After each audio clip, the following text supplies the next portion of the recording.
Hello, আসসালামু আলাইকুম everyone, welcome to my another blog. Banasree বাড্ডার আশেপাশে যারা থাকেন অনেকেই কম বেশি আফতাবনগরে ঘুরতে আসেন। আমি আর লিমাও বিকেলের দিকে একটু ঘুরতে বের হয়েছি। ঘুরতে ঘুরতেই ভাবছিলাম কোথায় বসা যাক, কিছু খাওয়া যাক। তো লিমা এই স্টলটার কথা বললো যে এই স্টলের ফুচকা অনেক নাকি মজা। আসলে অনেক মজার ছিল। আপনারা যারা আফতাবনগরে যাবেন অবশ্যই এই স্টলের ফুচকা ট্রাই করবেন, অনেক ভালো লাগবে। ঘুরতে ঘুরতে সন্ধ্যা হয়ে যায়, পরে আমি আর লিমা একটা অটো নিয়ে বাসার উদ্দেশ্যে রওনা দিই। রাস্তায় দেখি যে এই নার্সারিটা এত সুন্দর সাজানো ছিল, লাইক দ্যাট হ্যাভেন। তো আমরা দুজন নেমে এখানে অনেকক্ষণই ঘোরাঘুরি করি, ছবি টবি তুলি। দেন হাঁটতে হাঁটতে দেখি যে এখানে একটা রেস্টুরেন্ট আছে, চিল অ্যান্ড গ্রিল। তো ভাবলাম এটার মধ্যে একটু ঢুকি, একটু চিল করি আমরা। তো এখানে আমি একটা কফি অর্ডার করি আর লিমা একটা লাচ্ছি অর্ডার করে, দেন খেয়ে আমরা বাসায় চলে যাই।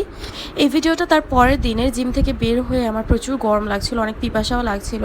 তো ভাবলাম যে চিনি জাতীয় কিছুই খাবো না, তো একটা মালটার জুস অর্ডার করি, এটাও চিনি ছাড়া অর্ডার করি।